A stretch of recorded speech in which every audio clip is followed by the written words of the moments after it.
Bien, donc dans Photoshop, j'ouvre l'image d'un motif.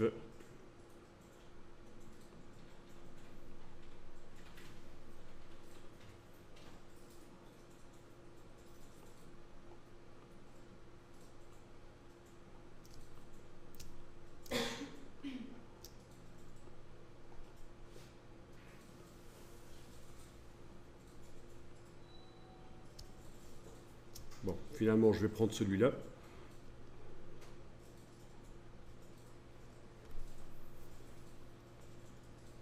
C'est vrai qu'au niveau qualité, elles ne sont pas géniales.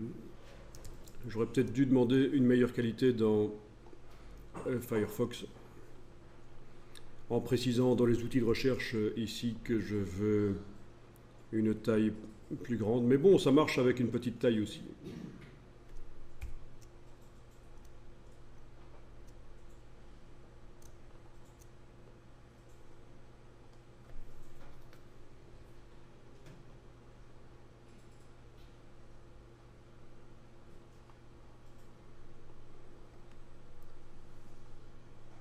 Ok, ben faisons avec celle-là dans Photoshop.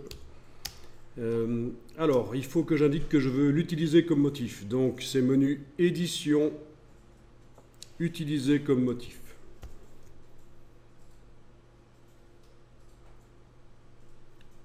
Ok.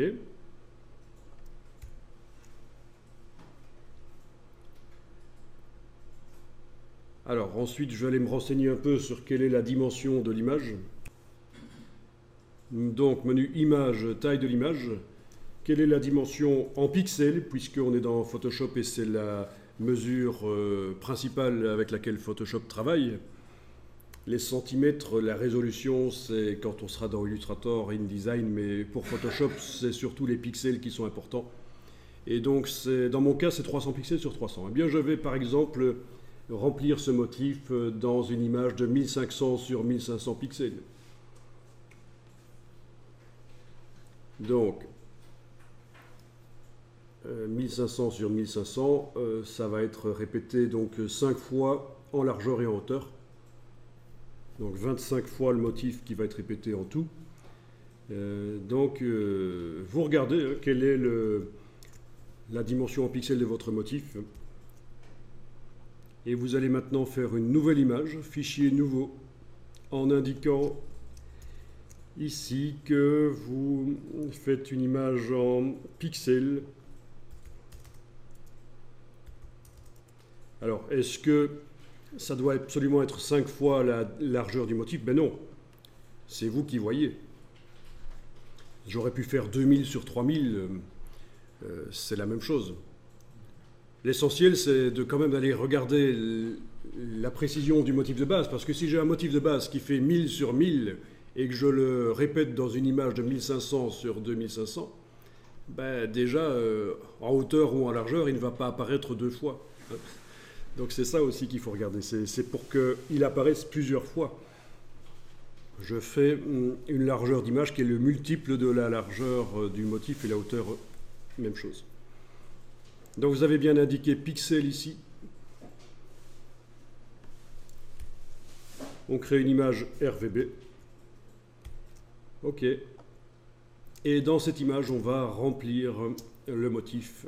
Édition, remplir. L'arrière-plan, on laisse blanc.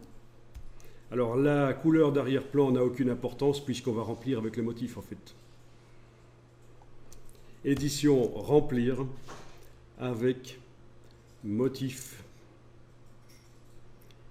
Et ici vous avez la palette des motifs.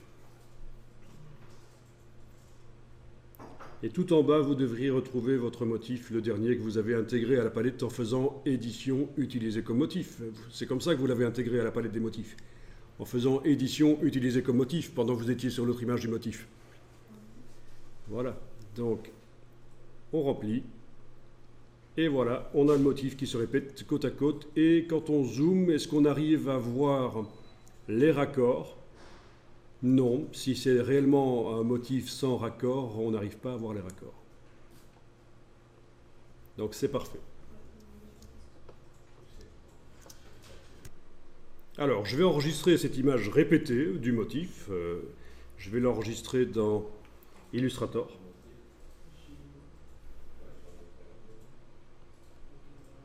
Bon, il y a aussi une possibilité de répéter les motifs dans Illustrator, mais c'est un peu plus compliqué. Alors, fichier enregistré sous.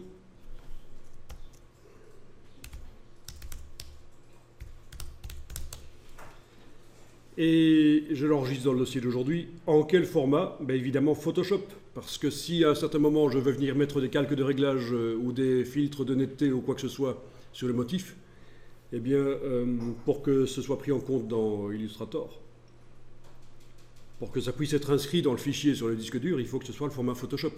On ne sait pas mettre des calques de réglage dans une image JPEG. Enfin, une fois, quand on est dans Photoshop, oui, on sait le faire, mais dès qu'on va vouloir enregistrer l'image JPEG sur le disque dur, ça va foirer. Les calques ne pourront pas être intégrés. Donc j'ai enregistré au format Photoshop. Je peux garder le motif ouvert dans Photoshop et je vais aller dans Illustrator créer une nouvelle image. Voilà, page A4, horizontale, RVB. Bien, et donc j'importe l'image au format Photoshop avec l'option lier enclenchée, évidemment. Voilà. Ah oui, vous êtes dans CS6, donc vous cliquez et vous voyez l'image qui arrive à une certaine dimension en centimètres. Ici, il faut vous zoomer en arrière et avec l'outil de transformation manuelle, vous allez agrandir ou rétrécir l'image. Parce que c'est vrai que la dimension en centimètres, on n'avait pas trop regardé ça dans Photoshop. Puisque ça n'a plus d'importance. Après C6 dans CC, on peut redimensionner à l'importation, mais enfin, vous voyez, avec l'outil de transformation manuelle, vous allez redimensionner avec la touche majuscule en prenant une poignée du coin. Alors ça peut dépasser de la page. Ça, de toute façon, on va s'en occuper après.